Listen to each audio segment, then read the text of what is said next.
오늘은 우리 삶에 찾아오는 힘든 고난, 고난에 대해서 우리 함께 생각을 해보려고 합니다. 여러분, 고난이 무엇이죠? 고난 안 겪어본 사람이 여기 없죠? 고난은 우리에게 버림받았다라고 하는 것을 느끼게 만들어줍니다. 하나님으로부터, 또 주변의 사람들로부터, 또 세상으로부터 버려져서 혼자가 된 듯한 그 마음이 들게 만드는 게 바로 고난이죠.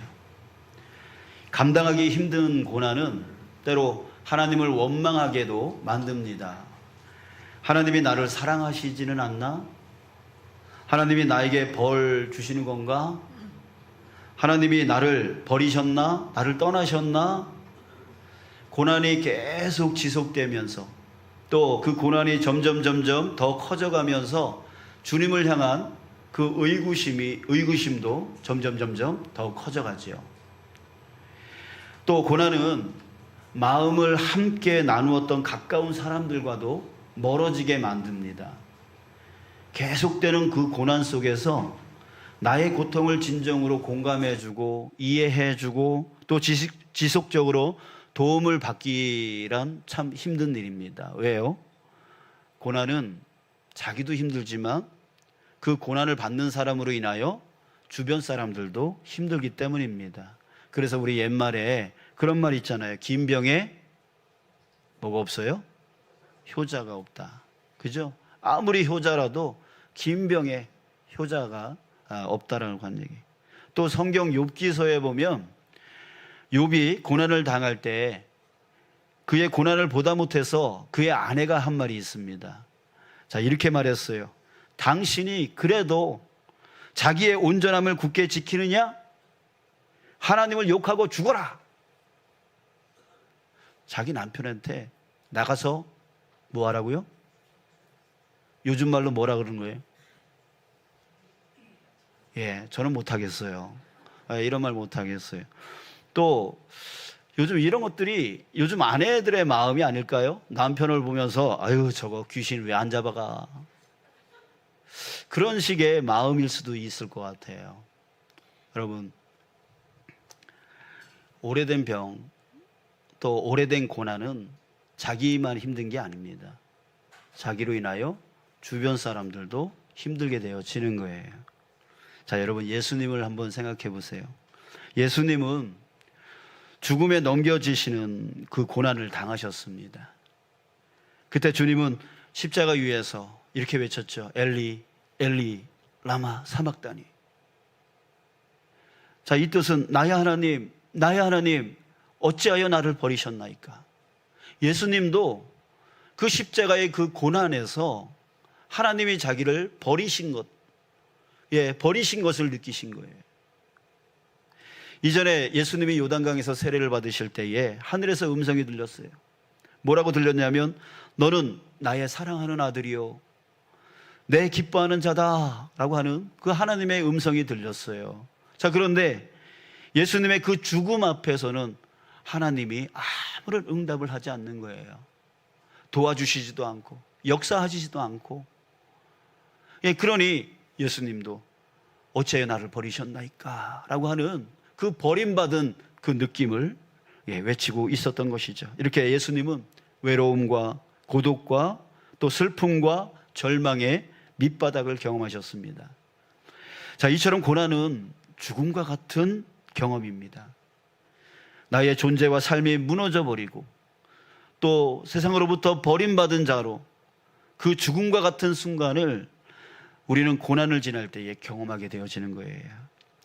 옆에 주변에 고난받으시는 분들 여러분들 보신다면 그 사람들의 마음이 지금 그렇구나, 지금 죽은 자와 같은 마음을 저들이 갖고 있구나 라고 하는 것을 여러분들이 10분 이해할 수 있는 자 되어졌으면 좋겠습니다. 우리 삶에 그 죽음에 넘겨지는 듯한 일들이 찾아올 때가 있죠. 어떤 일입니까? 갑작스러운 암 선고, 사랑하는 사람의 갑작스러운 죽음, 그리고 믿었던 사람들의 배신, 잘 나가던 사업의 부도, 무엇을 해도 안 되는 진로의 막힘, 교회의 분쟁, 갈라짐, 그리고 자연재해, 그리고 교통사고, 이런 것들이 어느 날 갑자기 우리에게 다가올 때가 있어요. 이 모든 것들은 오늘 우리 삶에 일어나고 있고요, 또 앞으로 일어날 수 있는 그런 고난들입니다. 이런 고난이 닥칠 때에 우리는 그것을 막을 수가 없습니다. 오지 말라고 한다고 오지 않는 것이 결코 아닌 것이죠. 자, 그러면 우리는 어떻게 해야 됩니까? 오늘 우리는 성경이 말씀하는 그 고난의 의미를 다시 한번 새겨보려고 해요. 그래서 하나님이 그 고난 속에 숨겨놓은 신비, 그 신비를 우리가 이해하기를 원합니다. 그리고 하나님의 자녀들은 그 고난을 대할 때에 어떻게 대하면서 살아야 되는지 알고 이겨나가는 삶, 우리가 되어지기를 간절히 소망하는 것입니다. 자, 첫 번째로 우리 예수님의 모습에서 찾아보기를 바라요. 예수님은 고난을 받으셨지만 그 고난을 통해서 열매를 맺으셨어요. 그 고난 때문에 열매가 맺혀졌어요. 예수님은 탄생부터 생애, 사역, 그리고 죽음에 이르기까지 아주 큰 고난을 당하셨습니다. 예수님의 성육신을 한번 생각해 보세요. 하나님이신 분이 인간의 모습으로 왔다라고 하는 게 성육신인데요. 빌립보서 2장 6절부터 8절에 이렇게 말하고 있어요. 그는 근본 하나님의 본체이시나 하나님과 동등됨을 취할 것으로 여기지 아니하시고 오히려 자기를 비워 종의 형체를 가지사 사람들과 같이 되시고 사람의 모양으로 나타나사 자기를 낮추시고 죽기까지 복종하셨으니 곧 십자가에 죽으심이라. 자, 여러분, 하나님이신 분이 그 하나님 되심을 포기했다는 말이에요. 포기하고 인간의 모습, 종의 형체를 가지고 인간의 모습으로 오셨다는 얘기예요. 그 자체가 뭐예요? 바로 고난인 거죠. 고난이에요. 누가 신적인 자리에서 인간의 그 나약한 자리로 내려오려고 하겠어요? 근데 예수님이, 그 하나님이 예수님으로 그렇게 하셨다는 거예요. 고난 받으셨어요. 또한 예수님은 공생의 사역, 그 공생의 사역 중에 바리새인들, 서기관들, 또한 사두개인들 등등의 그런 종교 정치 지도자들에게 끊임없이 고난을 받으셨습니다. 살해 위협을 받았어요. 또 때로는 형제와 친척들에게 저 사람 미친 거 아니야? 왜 가문의 먹칠을 저렇게 하지? 하면서 오해받기도 했습니다. 또 십자가형을 당할 때에 3년 반 동안 함께 동고동락했던 그 제자들은 어디가 있습니까? 다 배신하고 다 자기 살겠다고 외면해 버렸습니다. 또 마침내는 온 인류의 죄를 짊어짐으로 인해서 그 죄로 인해서 하나님으로부터 버림받는 고통까지 받으셨어요. 자, 여러분, 그러나 이것을 알아야 됩니다. 예수님의 고난은 고난으로만 끝난 것이 아니라는 거예요. 여러분들이 바로 예수님의 고난의 결과물입니다. 예수님의 고난의 열매들입니다. 여러분들이 바로 그 증인들이에요. 주님이 당하신 그 고난 덕분에 여러분들이 어떻게 됐어요? 여러분들이 구원받은 거예요. 예수님이 사람이 되심으로 우리의 구원을 위한 중보자가 되셨고요.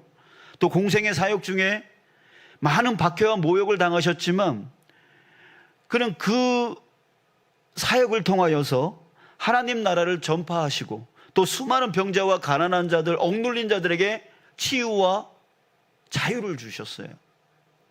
또 십자가에서 죽으심으로 인해서 온 세상의 죄를 없애주셨고요.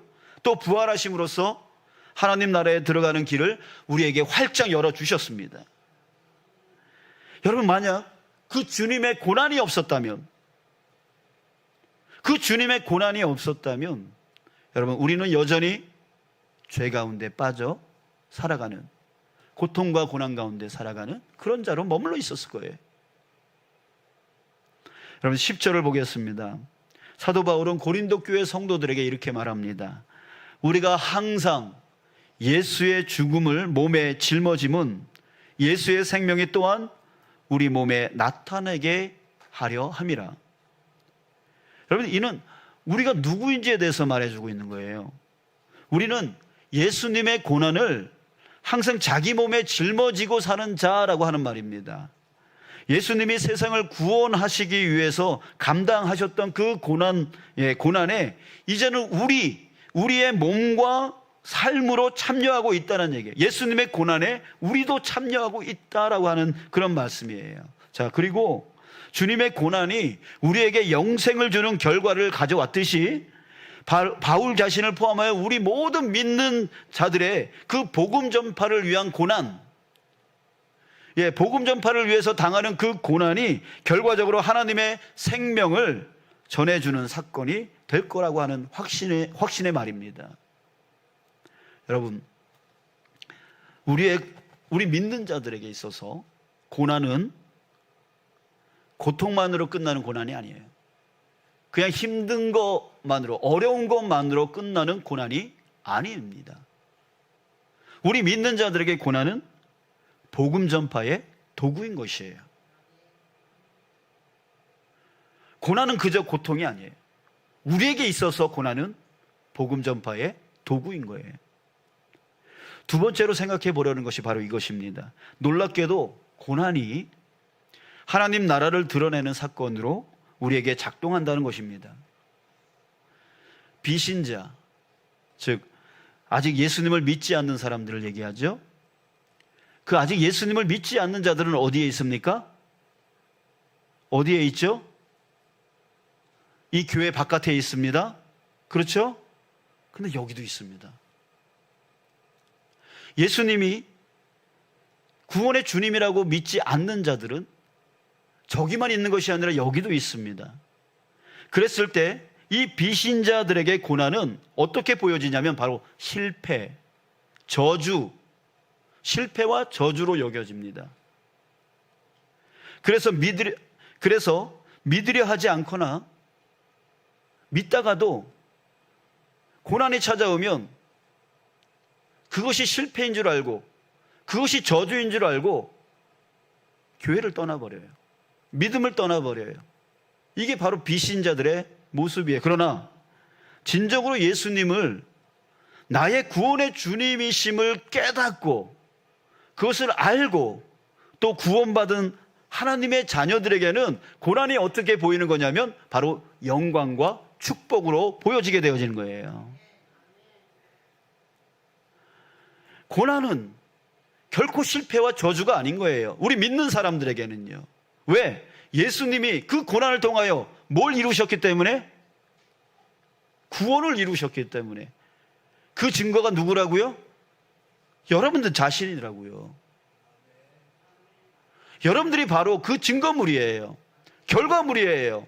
그 고난의 열매예요. 그런 것처럼 우리 믿는 자들에게 그 고난은 새로운 열매를 맺기 위한 도구인 것이죠. 그렇기 때문에 영광이요, 축복인 거예요. 그래서 믿는 자들의 고난은 오히려 죽이는 것이 아니라 살리게 되어지는 거예요. 회복시켜지는 거예요. 강건해지는 거예요. 여러분, 신자에게 고난은 두 가지 방식으로 축복이 됩니다. 먼저는 고난을 통해 거룩함에 이르게 된다는 거예요. 고난이요, 우리로 하여금 거룩하게 만든다는 거죠. 이게 축복이에요. 베드로전서 4장 1절에서 사도 베드로는 이렇게 말합니다. 그리스도께서 이미 육체의 고난을 받으셨으니 너희도 같은 마음으로 갑옷을 삼으라. 이는 육체의 고난을 받은 자는 죄를 그쳤음이니 라고 말합니다. 자, 육체의 고난을 받은 자는 죄를 그쳤다라고 말하고 있어요. 왜 그럴까요? 육체의 고난을 받는 것과 죄가 그친 거가 무슨 상관이 있는 걸까요? 여러분들 한번 보세요. 생각해 보세요. 여러분, 고난을 받을 때에 그 고난 받음으로 인해서 자기를 돌아보게 되어집니다. 우리 갑자기 질병이 찾아오신 분들, 그런 분들을 신방하게 되어지면 그런 분들이 항상 그런 간증을 해요. 그 질병으로 인하여 나를 돌아보게 됐다고. 내가 그동안 어떻게 살아왔는지, 예? 그거를 생각하게 되었다고. 자기를 돌아보게 되어진다고요. 고난은 그런 유익이 있어요. 그래서 고난의 원인인 자신의 죄가 없는지, 자신의 그 옛사람이 있지는 않은지 그것을 보게 되어지고 깨닫게 되어집니다. 그래서 죄로부터 돌아서게 되어지는 거죠. 나의 이 더러운 죄가 발견되어졌을 때 여러분들 얼굴에 더러운 것이 묻어진 것을 알게 되어졌을 때 여러분 어떻게 하세요? 가만히 두세요? 내 얼굴에 거울을 보기 이전에는, 누가 말해주기 이전에는 내 얼굴에 똥이 묻은 걸 몰라요. 근데 똥이 묻어 있어요. 근데 어느 날 거울을 봤는데 내 얼굴에 똥이 묻어 있네요? 가만히 두실 거예요? 아니잖아요. 그래요. 그 고난을 통하여 나를 돌아보니까 내 안에 죄가 보이더라는 거예요. 내 안에 하나님 앞에 온전치 못한 모습이 보이더라는 거예요. 그럴 때 어떻게 해요? 씻어야죠. 닦아내야죠. 걸러내야죠. 그러니까 여러분, 육체의 고난을 받은 자는 죄를 그쳤다라고 베드로 사도가 얘기하고 있는 거예요. 고난은 우리로 하여금 나를 깨끗하게 만드는 거룩함의 도구로서의 축복입니다. 또 고난이 축복되는 두 번째 경우는 고난을 통해서 예수 그리스도가 증거된다는 것이에요. 사도 바울은 이것을 질그릇에 담긴 보배로 비유하고 있는데요. 7절 보겠습니다. 우리 함께 읽겠습니다. 7절. 자, 함께 읽겠습니다. 시작. 우리가 이 보배를 질그릇에 가졌으니 이는 심히 큰 능력은 하나님께 있고 우리에게 있지 아니함을 알게 하려 함이라. 아멘. 여러분, 질그릇은 어떤 것입니까? 우리 요즘 쓰는 많은 그릇 중에 스테인리스 그릇이 있고 또 쇠 그릇도 있고 녹그릇도 있고 등등 그런 그릇이 있어요. 근데 그런 그릇은 깨지지 않아요. 잘 깨지지 않아요. 근데 이 질그릇은 아주 깨지기 쉬운 흙으로 만든 그릇을 말합니다. 자, 어떤 누가 이 약한 질그릇에 아주 값비싸고 화려한 보석을 담아 놓았습니다. 그런데 다른 사람들이 그 보석의 찬란한 빛깔과 눈부신 아름다움을 볼 수 있는 순간은 언제입니까? 그 질그릇의 뚜껑을 열었을 때라든지 아니면 그 질그릇이 깨졌을 때, 그럴 때에 그 안에 담겨져 있는 그 보물의 그 빛깔, 그 보석의 빛깔을 우리는 볼 수 있게 되어지는 거예요. 자, 여러분, 사도 바울은요, 그 질그릇을 바로 신자의 삶에 비유하고 있는 겁니다. 또 보석을 예수 그리스도에 비유하고 있습니다. 그래서 신자의 삶이 깨질 때에 무엇이 드러난다고요? 그리스도의 빛이 드러난다고요. 그 역할을 뭐가 한다고요? 고난이 한다고요. 고난이 없으면, 편안하면 어떻게 합니까? 하나님이 보이지 않아요. 하나님이 잘 보이지 않아요. 또 남들이 나를 보면서 하나님을 볼 수가 없어요. 그런데 그 고난이 나로 하여금 깨트린다는 거예요. 나를 깨트린다는 거예요. 그래서 내 속에 있는 무엇을? 바로 예수님을 드러내게 만든다는 거예요. 여러분, 믿는 사람에게나 믿지 않는 사람에게나 고난은 동일하게 찾아옵니다. 믿는 사람이라고 덜 찾아옵니까? 그러지 않아요. 여러분, 세상 사람들에게 예수 믿으면 문제가 해결되어진다, 어려움이 해결되어진다. 여러분들 그런 말을 할 때에 좀 이 부분을 좀 생각하면서 좀 했으면 좋겠어요. 여러분, 믿는 사람이나 믿지 않는 사람이나 고난은 동일하게 찾아와요. 그러나 둘의 차이는 무엇입니까? 예수 그리스도를 구주로 믿고 섬기며 살아가는 사람에게 고난은 자기 인생의 가장 중심에 존재하시는 주님을 드러내는 순간이 되는 것이에요. 고난이 없을 때는 아까도 얘기했지만 주님이 보이지 않아요. 편안할 때는 주님이 보이지 않아요. 또 그 사람을 보면서 주님의 모습을 볼 수가 없어요. 그런데 고난의 순간에 주님이 내 삶과 내 주위 사람들에게 환하게 드러나시는 겁니다. 그래서 고난받는 사람들에게 믿음이 보이고 또 하나님의 주님의 모습을 볼 수가 있는 거예요. 고난 앞에서 하나님을 원망하고 믿음의 공동체를 떠나는 사람이 있는 반면에 고난이라는 그 렌즈를 통해서 하나님의 살아계심을 보는 사람도 있습니다. 간절히 바라기는 여러분들이 그런 사람 되셨으면 좋겠습니다. 그 고난 때문에 하나님을 원망하고 믿음의 공동체를 떠나려는 그런 사람이 아니라 오히려 그 고난을 통해서 하나님을 보는 거예요. 하나님의 역사를 체험하는 거예요. 그런 저와 여러분들이 되셨으면 좋겠습니다. 사랑하는 여러분, 고난은 우리에게 사방이 막힌 것 같이 느껴지게 하여서 아무런 인생의 출구가 없는 것처럼 삶을 여기게 합니다. 버림받은 느낌, 내 자존심과 체면이 고꾸라져 땅바닥에 내팽겨진 것 같은 느낌, 그래서 죽은 것 외에는 이 문제를 절대로 해결할 수 없다라고 생각하게 만드는 그것이 바로 고난이에요. 그런데 놀랍게도 내 안에서 나를 붙드시며 나를 지키시며 나를 위로하시고 도우시는 분이 계십니다. 그분은 내가 겪고 있는 이 상황, 그 고난이 결코 나를 망하게 하거나 나를 포기하게 하거나 나를 죽음으로 내몰지 못하도록 나와 함께 하시는 분이십니다. 부활하셔서 나와 온 세상의 구주가 되신 분, 생명의 능력으로 내 안에 살아 역사하고 계시는 분, 성령으로 영원토록 세상 끝날까지 나와 동행하시는 분, 그분이 누구예요? 바로 예수 그리스도인 거죠. 주님이 함께 계시는 거예요. 여러분들에게는 그분이 함께하고 계신 거예요. 여러분들 그것을 절대 잊으시면 안 됩니다. 70이 가까운 나이에 교회에 나오신 어떤 한 집사님이 계셨습니다. 이분은 젊은 시절부터 남편과 함께 불교에 깊이 빠져 살았던 분이었어요.